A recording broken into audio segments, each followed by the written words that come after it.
guys, if you're new to Deception Bites, hit the like and subscribe button and be sure to hit the bell to be notified of future videos. If you wish to support the channel, the links are in the description below. Now, fasten your seatbelt. Here we go.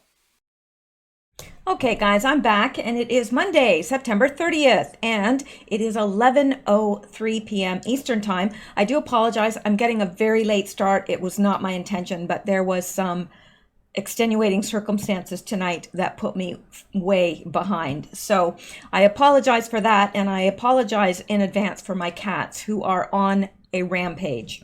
I've been trying to ignore them, but that's not working either. Giving them attention, that doesn't work either. Food, no. Treats, no.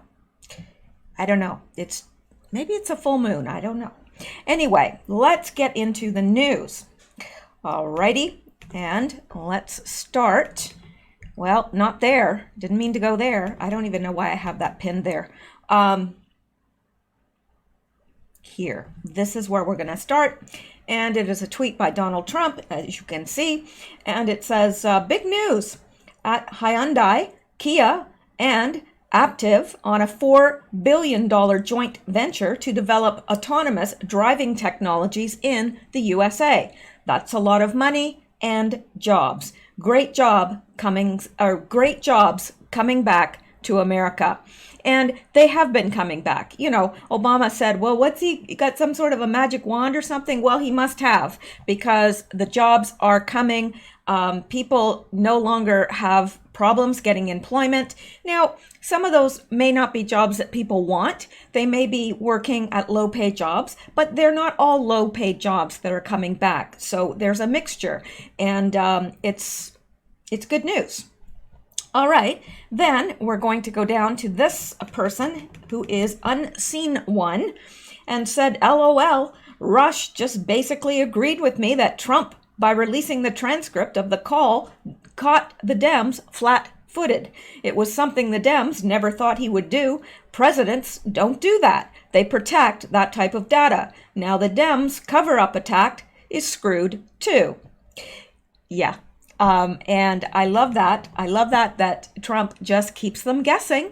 They just have to keep guessing at what he's going to do, and they're always wrong.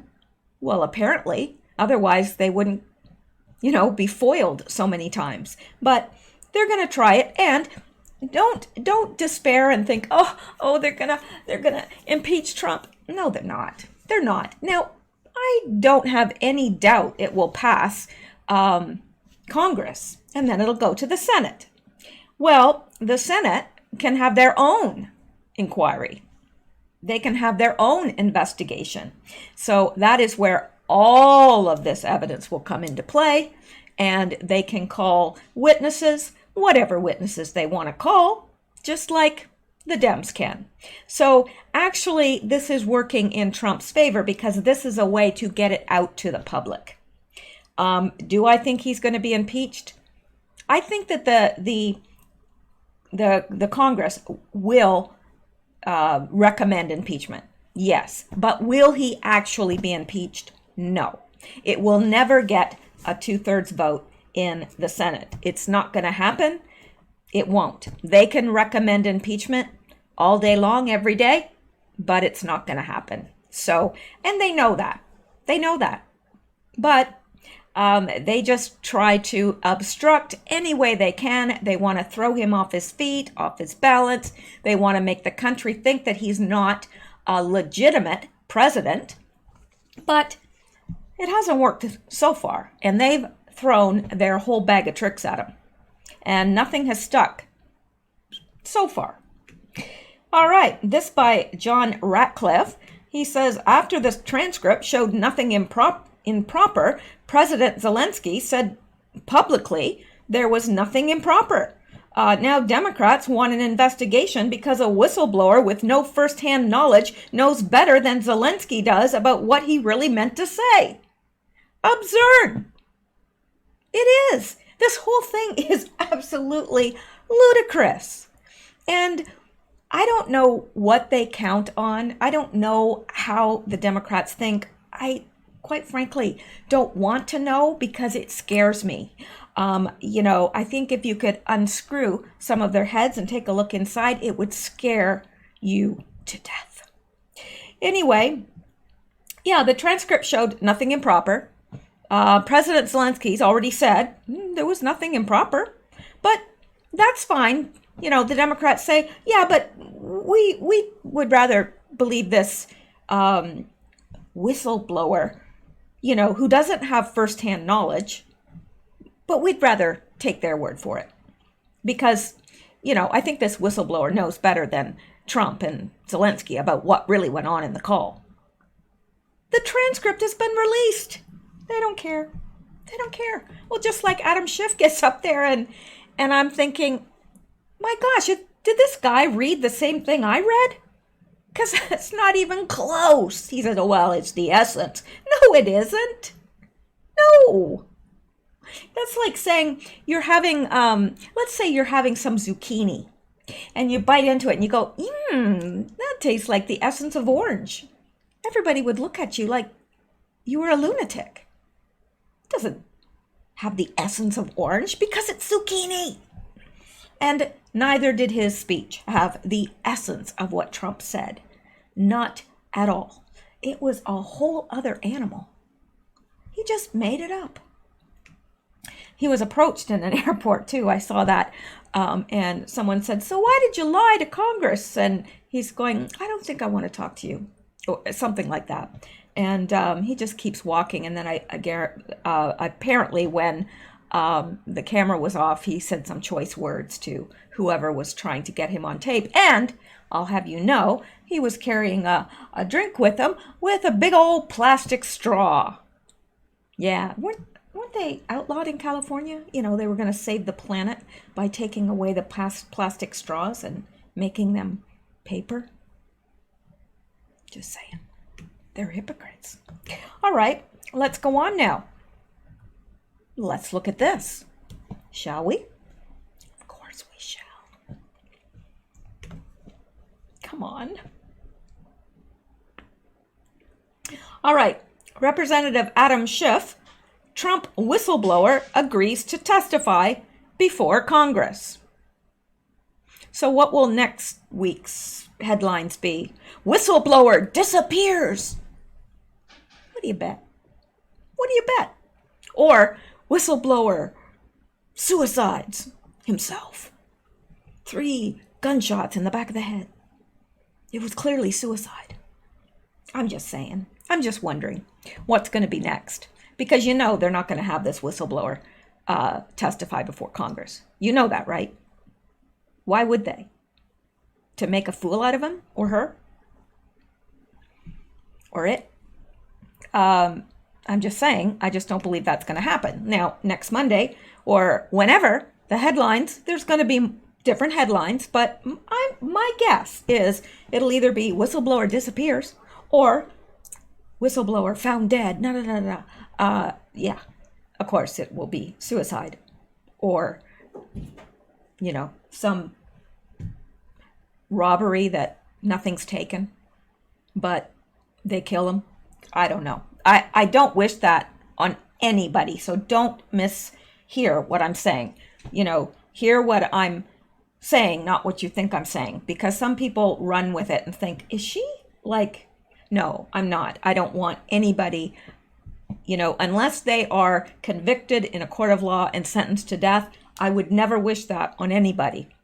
So it's not my desire that anything happen to this whistleblower. Not at all. I want him to testify before, or her, to testify before Congress. Why? Because it's not going to stand up under scrutiny at all. And we know it won't. But we'll see what happens.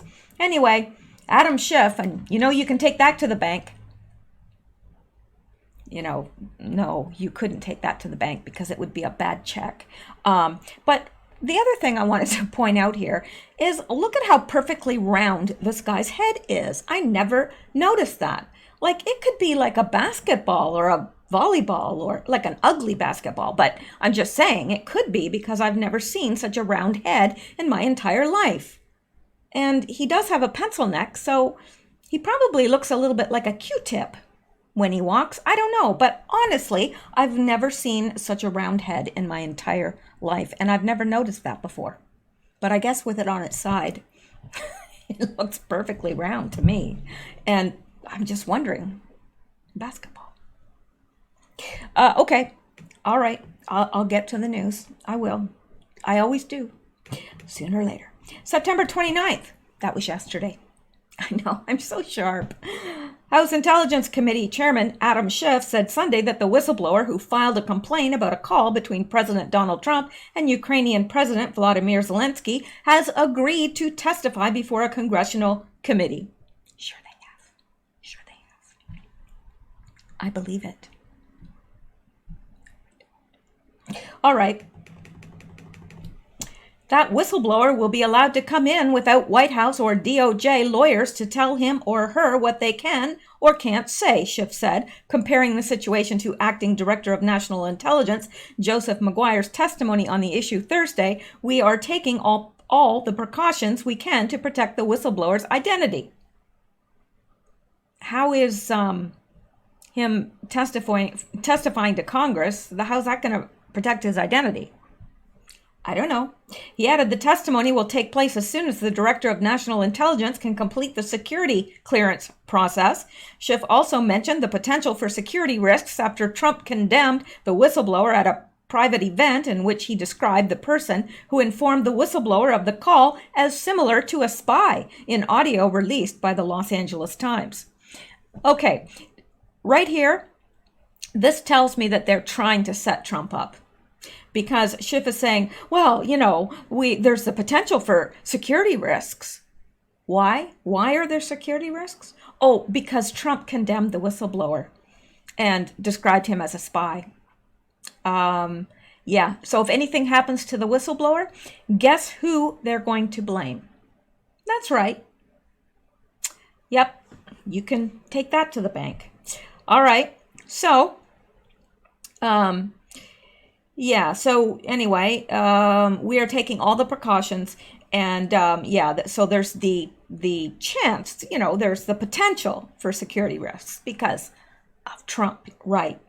And who's the person who gave the whistleblower the information? Because that's close to a spy, Trump said. You know what we used to do in the old days when we were smart, right? The spies and treason, we used to handle it a little differently than we do now. Well, that's true. They did used to handle it a little differently than they do now, clearly. Or these guys would all be swinging, right? Because every one of them has committed treason. It seems like the vast majority of them have.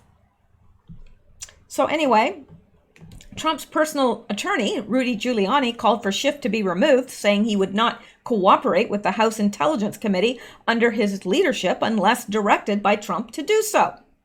And I just think that's so funny that it's called the House Intelligence Committee. No, really, that it is. The House Intelligence Committee. Wow. That's something, isn't it? No, really it is. That's an oxymoron, really, But anyway, I digress. Giuliani defended his decision to press the Ukrainians to investigate former Vice President Joe Biden and his son Hunter Biden, which has led Congress. It shouldn't say which has led to Congress. It should just say which has led Congress. This stuff drives me crazy. To launch an impeachment inquiry. Everything I did was to defend my client, and I'm proud of having uncovered what will turn out to be a massive pay-for-play scheme, he said, referring to the dismissal of Ukraine's former prosecutor general, Viktor Shokin, who has been investigating Burisma, a gas company with which Biden's son served on the board for. And there is a picture out today I found, and I should have clipped it to include, but it's a picture of them all, the Burisma execs and Biden and his son all golfing with the Burisma buddies. Yeah, it's out there. So anyway, also Sunday, Trump's former Homeland Security advisor, Tom Bossert, criticized President's attorneys for repeating what he described as a conspiracy theory that Ukraine and not Russia interfered in the 2016 presidential election. No, it's not conspiracy theory, it's conspiracy fact. It is a fact, and it's established with evidence, not just pie in the sky. Oh, I think I'm going to believe this today. No. Or, I think I'm going to believe this because it's expedient for me to do so. That's how the Democrats operate. They live in their own little fantasy world. I want it to be so, and so it is. But life doesn't work that way. So, yeah, it's based on fact, and we all know that. At this point, I am deeply frustrated with what he and the legal team is doing and repeating that debunked theory to the president. It was never debunked. It was proven. It sticks in his mind when he hears it over and over again, Bossert said on This Week. Giuliani responded by saying that Bossert doesn't know what he's talking about. Clearly he doesn't. I'm not peddling anything, he said. White House policy advisor Stephen Miller told Fox News Sunday in an interview that the whistleblower complaint drips with condemnation, condescension, and contempt for the president. Oh yeah, yes it does. He added, the president of the United States is the whistleblower, and this individual is a saboteur, trying to undermine a democratically elected government. When host Chris Wallace countered the inspector general, found the complaint credible and matter of urgent concern, Miller responded, they're wrong. And they are. And we know that because we clearly, have seen this pattern over and over and over and over again. And until these people are brought to justice, they're going to just keep doing this. Yes, if Trump gets, and I fully expect that he will get reelected, then it's going to be another 4 years of this unless something's done. And just imagine, think of everything that Trump has done and think to yourself, what would he or could he have accomplished if he had been unimpeded by the Democrats, or if they were actually out doing their job? Nothing wrong with them disagreeing with the president and disagreeing with some of his policies, but can't they do so civilly?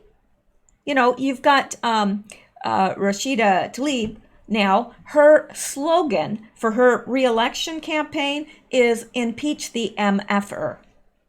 And that's what she has on t-shirts. That's her re-election slogan. Can you imagine? I just can't imagine that these people think, oh, I think this is appropriate. That scares the heck out of me. It really does. These people think that's appropriate.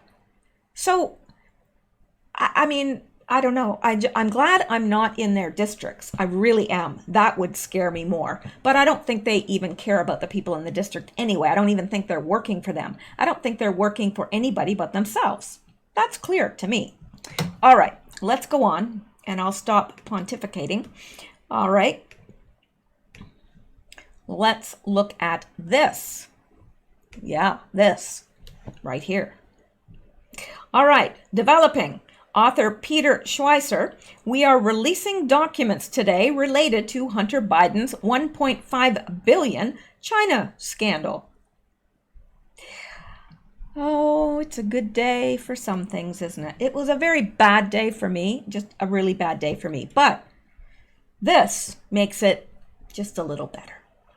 Author Peter Schweizer from the Government Accountability Institute joined Fox and Friends on Monday morning to discuss the Biden family's massive pay-for-play scandal. Schweizer is author of the book Secret Empires, detailing the vast corruption of the Washington, D.C. elites. Schweizer is an expert on the Biden family billion-dollar pay-for-play scandals with Ukraine and China. Peter Schweizer told the Fox and Friends host he is releasing new documents today on Joe Biden's pay-for-play scandal with China. Peter Schweizer, I think what Joe Biden needs to do is come clean with this stuff. The old days of just obscuring are not going to work here. This is why we need an investigation. Brian Kilmeade, George Stephanopoulos said Sunday that the whole China link had been debunked. What do you say? Peter Schweizer, it's not true. In fact, we're releasing the documents today. What you're seeing in the media with George Stephanopoulos and also with the Washington Post is they're taking the Biden line hook, line, and sinker. Number one, we're releasing documents. Hunter Biden was on the board of directors of the Chinese company that had 1.5 billion. We're releasing documents related to that 0.5 billion. We're also releasing documents that explain what the American partners, that would be Hunter Biden and his business partners, what their role was. And their role was the Chinese wanted to take advantage of their networks in the United States. Now, what networks are they talking about? These gentlemen are not titans on Wall Street. I think we know what they're talking about. And the Chinese were very explicit as to why they struck up this partnership, this small investment firm that very few people have heard of. So there you go. The documents are being released. And of course, we already know this. We know that this is the truth about China, about Ukraine. And, you know, they're releasing these documents, I assume, to quiet Biden. Wonder if that's going to be in the news soon. Biden's withdrawing from the election. Wonder if that's going to be in the news soon. I'm thinking it might be. And I'm also wondering if we're going to hear real soon if Hillary Clinton has decided to run, because that would throw a kink into things too, because then anything that Trump has to say against her, well, she can say, well, you know, I'm a presidential candidate, so you can't go forward with prosecution at that point. So I don't know what's going to happen, but it'll be interesting. So many things are converging, and it will be very interesting to watch all of this play out. When I started with this, with Q and everything, I never would have dreamed that the things would happen the way that they have. But I do also see that there are things happening. And the things that Q has said, for the most part, have come true. And the things that haven't come true are in the works, I believe. That's what I believe. And I also believe that Q will be back soon, because I know 8chan is working diligently on coming back. And I've heard that it will be, I heard this week, but that may not be. And I suppose it will depend on how fast they can get things arranged and coded and so forth. So I don't know, but I'm fully expecting that to be online soon. All right. So let's leave that for now. Well, let's leave it forever. And let's go on. Because we can. All right. Now this is interesting. Now this from News Breaking Live. Breaking in a phone call with Australian PM Scott Morrison, President Trump reportedly pushed him to help AG Barr gather information for an inquiry into the origins of the Mueller investigation, according to the New York Times. Did he? Did Trump push PM Scott Morrison to help Barr gather evidence or information? Did he? Well, let's see. Let's see. This from the Daily Wire. Breaking. Letter from Australian official emerges that casts doubt on report from New York Times.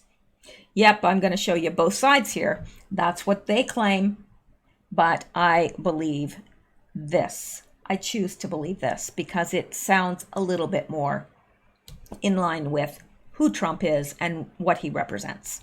All right.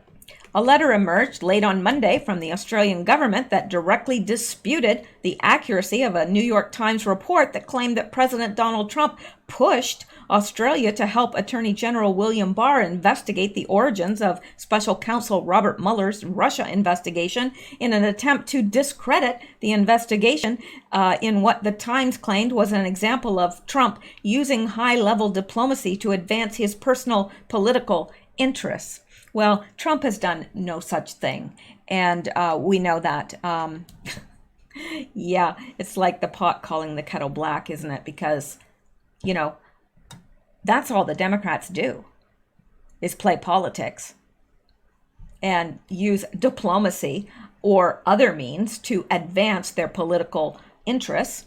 But let's go on. The letter reported by 9 News Australia, Kerry Yaxley, is dated May 28th, 2019, from Australian Ambassador Joe Hockey to Barr and states, "Dear Attorney General, I refer to President Trump's announcement on the 24th of May that you will investigate the origins of the Federal Bureau of Investigation's probe into Russian links to the 2016 U.S. election. I note that the President referred to Australia, the United Kingdom, and the Ukraine as potential stakeholders. Moreover, I note that he has declassified intelligence material to support your investigation.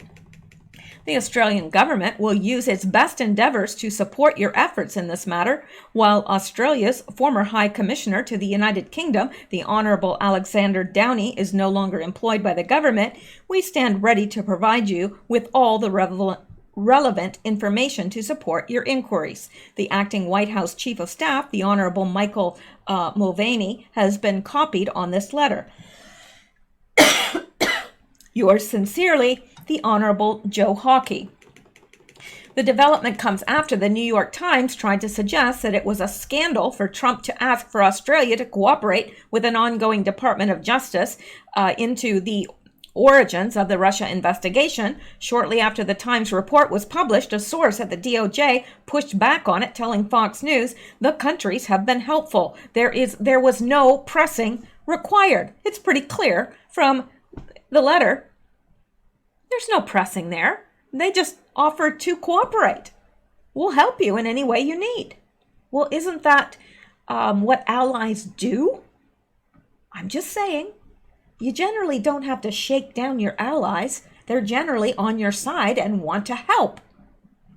Just saying. The president was letting the heads of other countries know that the attorney general would be contacting the appropriate law enforcement entities in each country, according to the DOJ official. When Barr was in Italy last week, he did talk to law enforcement officials there about Durham's review.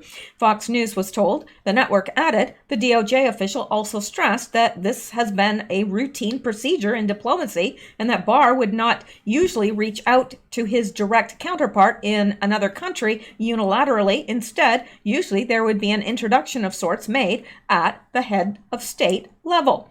The flood of new information surrounding the DOJ investigation included new reporting from the Washington Post, which sought to cast Barr in a negative light for conducting his job, claiming he was trying to get trying to help Trump discredit the Mueller investigation. No, not at all. He's doing his job.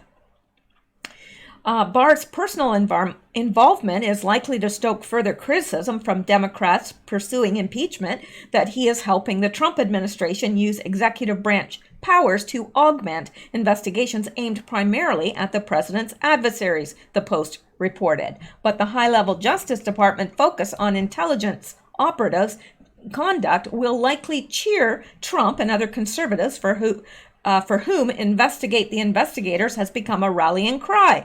Barr has voiced his own concerns, telling lawmakers in April that he believed spying did occur when it came to the U.S. investigation of the Trump campaign. The new and relevant information from the Post report was the revelation that Barr had been in contact with British intelligence officials and has traveled to Italy as part of the ongoing investigation. Barr has already made overtures to British intelligence officers, and last week, the Attorney General traveled to Italy, where he and Durham met senior Italian government officials, and Barr asked the Italians to assist Durham, according to one person familiar with the matter. The Post added, it was not Barr's first trip to Italy to meet intelligence officials, the person said. The Trump administration has made similar requests of Australia, these people said.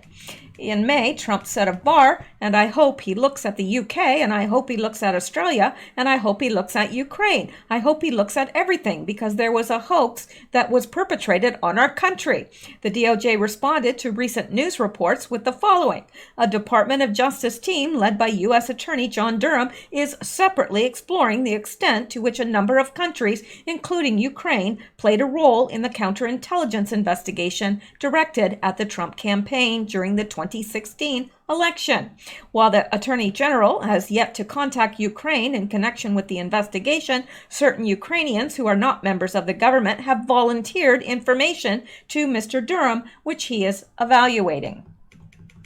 So, yeah, it's interesting how the Post, or how the New York Times will put this out, and it's not anywhere near the truth at all. And the Trump administration continually has to provide documentation to prove that they are lying. Imagine if he could just do his job. Imagine if he could not worry about all of this stuff and all about these false accusations against him and these hoaxes and just do his job.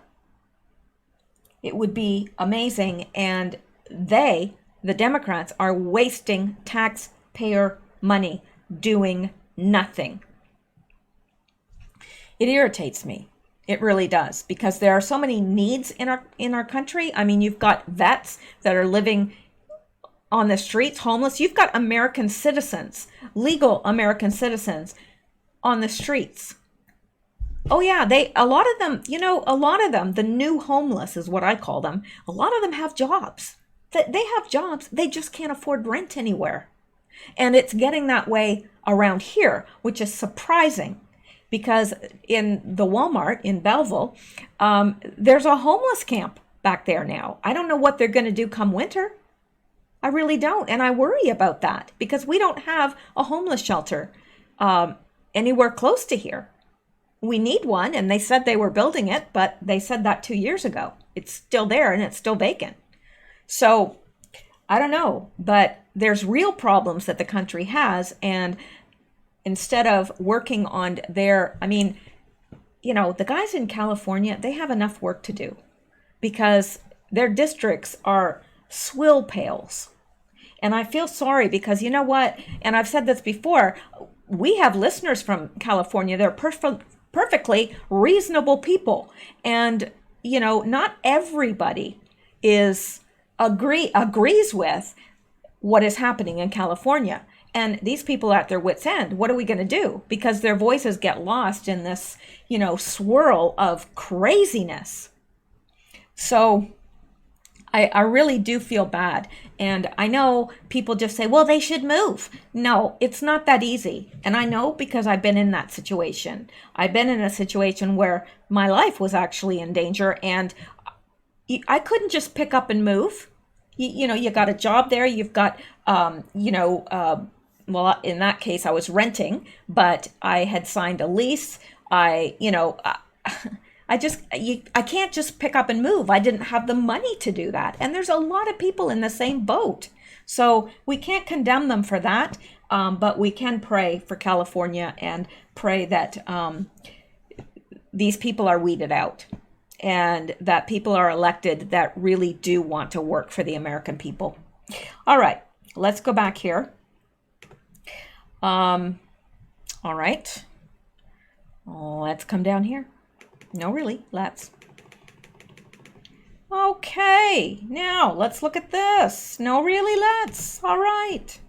I'm going to take a sip of my kombucha. It's good stuff, I'm telling you.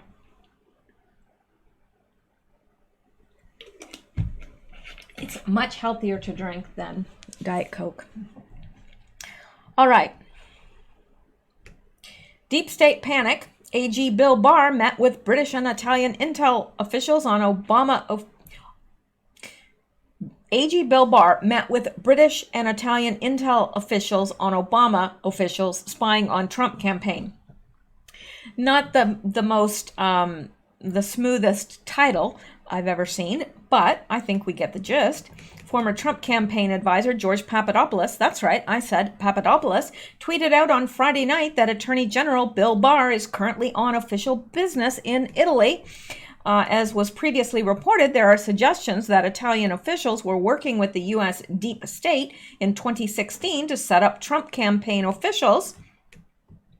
Now, this week, Attorney General Barr is working in Italy. George Papadopoulos, that's right, I said Papadopoulos. AG Barr has been on official travel in Italy for the past 2 days, as I explained months ago on Fox and in my book. MISHEL was an Italian operative handled by the CIA. Italy holds the keys to the kingdom. Right government, right time. And this is the tweet. And Undercover Huber said, "Oh, hello." And it says, Attorney General Bill Barr is in Italy on previously scheduled trip, meeting with government officials, according to a source familiar with the situation. And he said, oh, hello. I don't know what that's supposed to be. Maybe this will tell us. Now this, Attorney General Bill Barr met with British and Italian officials during his European trip to gain evidence on Obama intel officials spying on the Trump campaign and administration. This ought to put the deep state in an absolute panic. I'm sure it did. I'm sure there was a lot of messy pants that night. A lot of laundry. There was a lot of laundry going on in D.C. that night. Mediate reported it. I don't know where that came. It just came out. The Post reports that Barr met with British and Italian intel officials about assisting the probe and that Durham accompanied Barr to Italy for a meeting last week. Barr has already made overtures to British intelligence officials. I'm just reading what I think is there.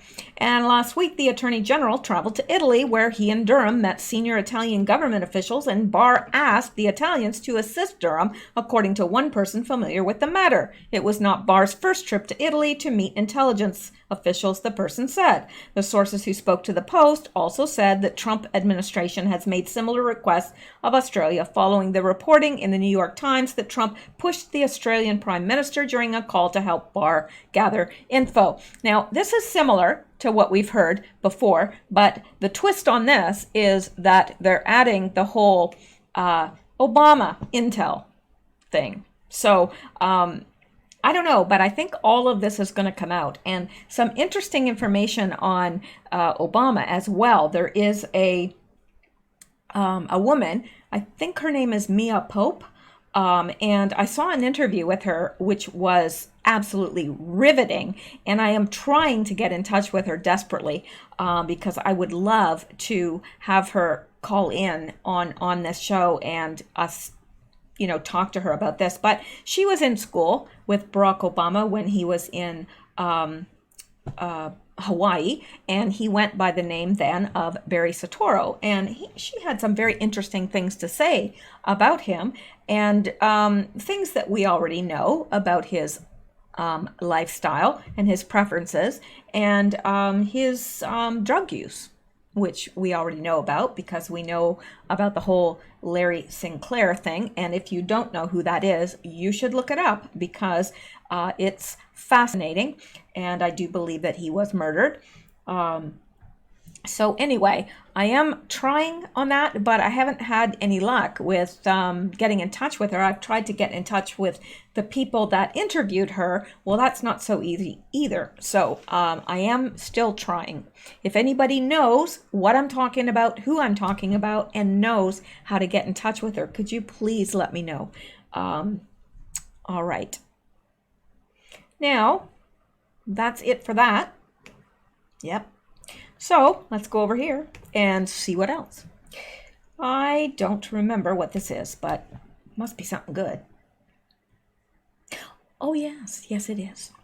CrowdStrike, a name that strikes terror into the hearts of many. Not me, not you.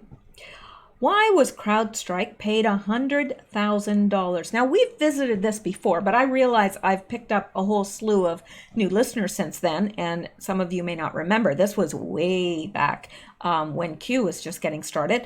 Why was CrowdStrike paid $100,000 by the DNC the day after Seth Rich was murdered? And it was. Then paid another $100,000 to them the day after Sean Lucas died. Coincidence? No, I don't think so. Check the dates. Now, this is something we have looked at before, and I've showed this very paper before that shows payment. Here is DNC. These are the spenders. So the DNC paid CrowdStrike. Okay, that's not it. That's 1,000. So where is the 100,000? Okay, right here. So the DNC, this is all payments by the DNC to CrowdStrike. And this is the description: technology consulting, technology infrastructure maintenance, technology consultant, infrastructure.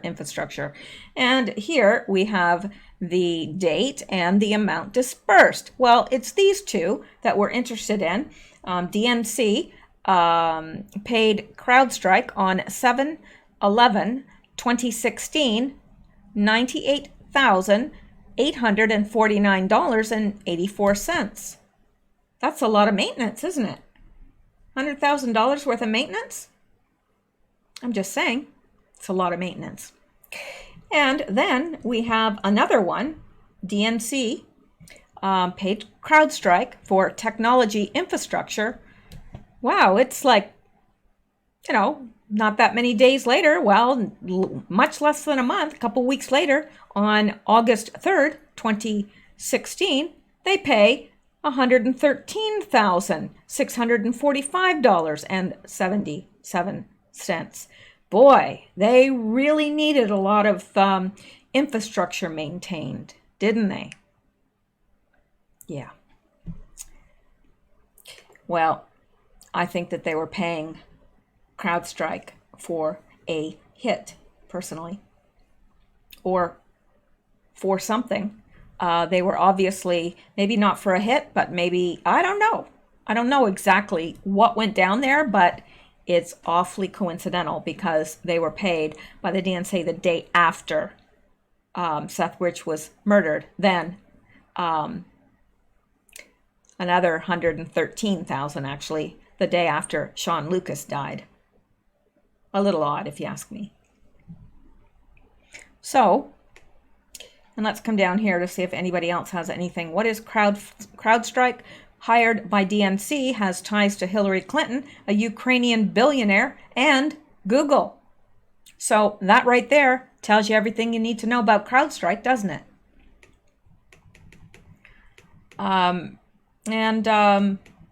Somebody said, I think you've uncovered a smoking gun. Well, actually, this has been out there for a long time because it was Q that brought this out.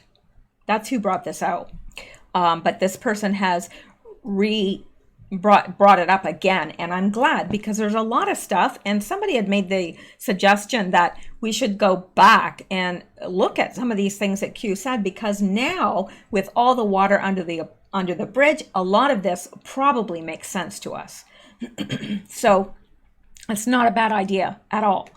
All right, let's go back to here and look at this. This is a little bit different, but well, not really. It's just not on the same vein here. And this is a poll, and Donald Trump is saying thank you. It's by Breitbart, and it was an impeachment poll. It said, do you stand with President Trump? 97.83% of people said yes. 2.17% said no.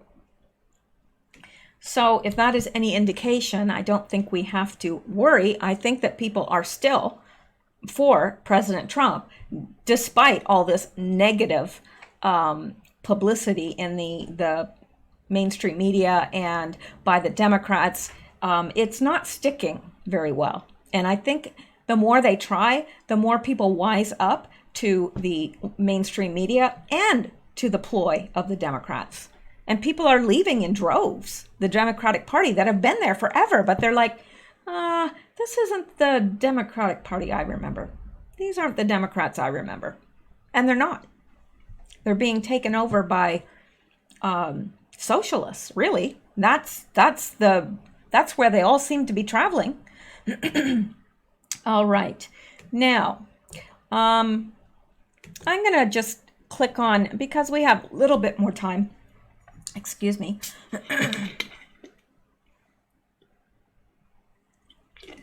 I know it's rude to drink in front of you, but I don't know what it is about talking, and I've tried everything, really. It just seems to be when I talk. I don't know. I don't know what it is, but it's odd. Okay, let's look at this. No, let's. Portland bans urinals in public buildings out of respect to the city's shared values. Now, I've been meaning to bring this to you for a while, and you can see that because this is September 25th that this came out, but that's a very odd thing. They ban urinals in public buildings out of respect to the city's shared values. What are those values? That people shouldn't pee? People should, pee outside? I don't know. What are those values? I don't get it. I call this urinal gate. What's the latest trendy liberal outrage? Urinals. Those pesky symbols of the patriarchy, which white males use to assert their privilege over women and other countless unrecognized genders, will soon be a thing of the past. The city of Portland, where else, is now banning urinals in city-owned buildings and spending taxpayer money to remove them. The first urinal-free building is appropriately called the Portland Building, where countless paper-shuffling city bureaucrats congregate to waste oxygen and demand pay raises. The city of Portland banned urinals in its remodeled Portland Building. The total remodel will cost taxpayers $195 million.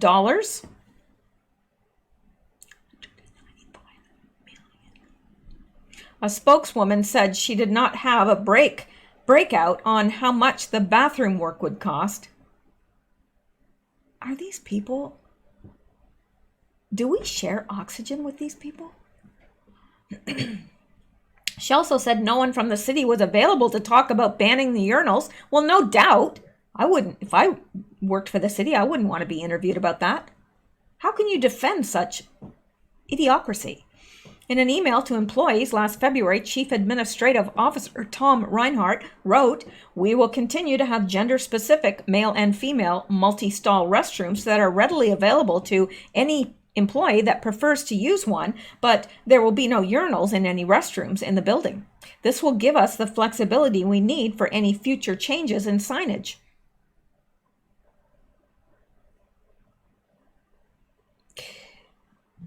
That's what they said. "I am convinced that this is the right way to ensure success as your employer, remove arbitrary barriers in our community, and provide leadership that is reflective of our shared values. The city has redesigned all the bathrooms to be gender neutral, which means urinals are banned even in the men's room." I think men find it, I'm not a man, and I've never been one, and I never plan to be one, but I would think that it's a whole lot easier to use a urinal than it is a toilet for a man that needs to pee, at least. I'm just being real. It is. It's got to be. Anyway, and gender neutral. Well, I don't want to go into a toilet where a man, because he's forced to stand and the toilet's lower, has peed everywhere. Anyway. Okay, so the city has redesigned all the bathrooms to be gender neutral, which means that urinals are banned even in the men's room. The building's first, third, and 15th floors will have large multi-stall bathrooms that men and women will use together. Well, isn't that nice? I really just relish the fact of, touching up my makeup and everything or something. Women do that in the bathroom. Let's just face it, they do. So you're touching your makeup up and there's men standing there, washing their hands or whatever. That's uncomfortable for me, but maybe there's women that don't care. But to me, that's uncomfortable. It's something very private. And I don't do that in front of strangers. I do it in the women's restroom because other women are there doing the same thing.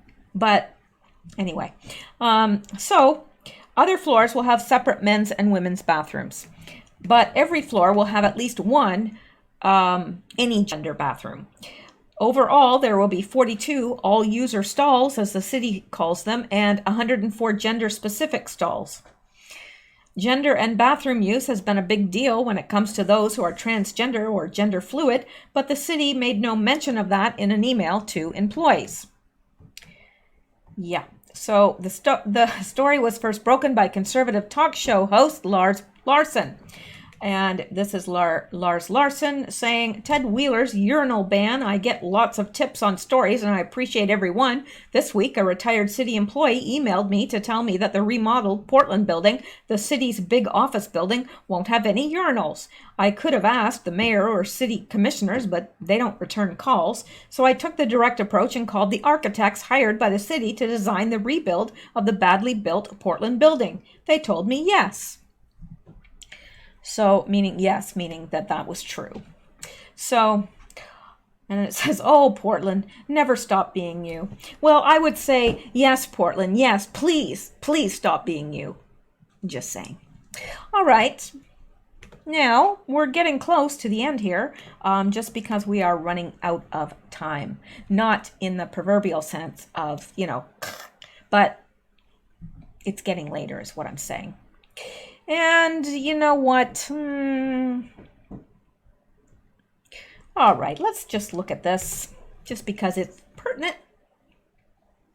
Hunter Biden's ex claims he spent his money on prostitutes and drugs. 2 months after Navy dumped him for drugs, he was put on the board of Burisma Holdings. Nothing strange about that. That was a sideways eye roll. That's when you're really, really fed up. You go, yeah, I wanted to, just help you to interpret what was going on here in my head. All right, it's a sideways eye roll. Special occasions only. All right, and I hear a cat digging at my couch, and that annoys me because my couch is fairly new, or it was before I had cats.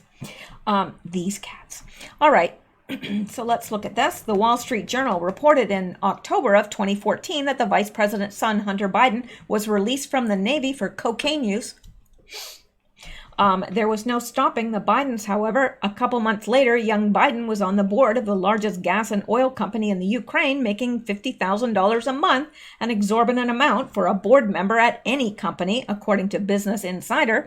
In April 2014, Biden's son Hunter joined the board of Burisma Holdings. Hunter served on the board until early 2019. At the time, a news release from the company said Hunter would be in charge of the holdings legal unit and will provide support for the company among international organizations. Hunter told the New York Times that the news release was not accurate and he was never in charge of the company's legal affairs. Well, that would make sense since he has no legal background. He joined the company about a month after Russia annexed Crimea, a cataclysmic moment that continues to put the U.S. at odds with Russia and is linked to ongoing conflict in eastern Ukraine. During this time with Burisma, Hunter reportedly received compensation up to $50,000 a month. From the start, Hunter's role at Burisma was criticized by ethics watchdogs as a conflict of interest for his father, who was still vice president at the time and heavily focused on pressuring Ukraine to do a better job rooting out corruption. But excuse me, my nose is itchy. And no, it's not cocaine. Hunter got the job to influence U.S. foreign policy. Then there was no cause for concern. His hiring by Burisma was seen as an attempt by the company to bolster its image and the perception it had strong ties to the U.S. as the world vilified Russia for its annexations of Crimea, the Time reported. So this is all stuff we know, except that this came just months after, and his ex is claiming he spent his money on prostitutes and drugs. Well, I have no doubt believing that, or no problem believing that. But this was just 2 months after the Navy dumped him for drugs that he was put on the board of Burisma Holdings and paid $50,000 a month. There's something very odd about that. That doesn't happen. Trust me. They don't take a drug addict and put him on the board of anything. And they had to have known. But they were promised favors, I'm sure, because his father was still in office. All right, now let's come down here. Yoshiko M. Herrera, a professor of political science at the University of Wisconsin in Madison and an expert on Russia and Eurasia, told the Washington Post, "I think there is a conflict of interest, even if it doesn't break any laws. It's a big deal. It's the vice president, who is the point person of the Obama administration's policy on Ukraine, and his son is suddenly hired to be a director on the board of Ukraine's largest private gas producer. With that said, Hunter has never been accused of wrongdoing." Right. Well, they're saying he hasn't been accused. Doesn't mean he hasn't done anything wrong. Hunter also said he only had one brief conversation with his father about Burisma. I don't think so. They were seen golfing together. The whole sad sack of them. Hunter, his father, and Burisma Holding guys. Hunter Biden's ex said he spent all their money on prostitutes and drugs. Okay, that's really weird. The lights just really flickered in here. It's bizarre. John Cardillo, Hunter Biden's ex, claims he spent their money on prostitutes, drugs from 2017, but this is the guy Dems and the MSM are covering for. Hunter Biden's estranged wife claims he spent extravagantly. Yeah. Oh, and he was also caught dating his late brother's widow, Haley Biden. Sickening. And he left his wife for an affair with his deceased brother's wife. What a guy. And this is only part of the story. Yeah, well, this is nothing that surprises any of us by any stretch of the imagination. But I think I'm going to end there for this evening. I will be back tomorrow. That's a warning. And yeah, so anyway, thank you guys. And I did mean to, I've had a few donations over the last day, and I wanted to bring that to you, and I've had a couple things in the mail as well, but I was so late tonight that I didn't get it together. So my next video, I will mention you guys, and thank you. I really appreciate those of you that do support the work, and I really do appreciate it, and I appreciate you guys. And whether or not you can donate makes no difference. I mean, yes, it helps me to continue what I do, absolutely. But I do realize there are people on a fixed income, and I don't expect that. And you are always welcome here. And there are other ways to support the channel: by leaving comments, by liking, by subscribing, by just being you. So you're welcome here, and you will always be welcome here. Thank you guys so much. I hope you have a wonderful evening, although it's kind of over now. It's 12 a.m. So sleep well, stay safe, and keep seeking truth. I'll see you guys tomorrow. Good night.